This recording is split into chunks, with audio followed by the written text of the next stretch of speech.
உலகை எழுப்பும் ஞாயிறு அங்கே குடியிருப்பான். அவன் ஆனை முகத்தனின் அடியவர் மனத்தில் ஒளியாய் வந்து கொலுவிருப்பான்.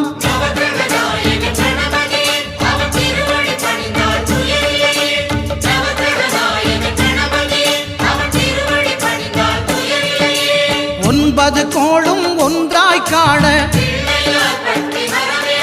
அங்கு கற்பகம் என்னும் கடவுளின் மெய்யில்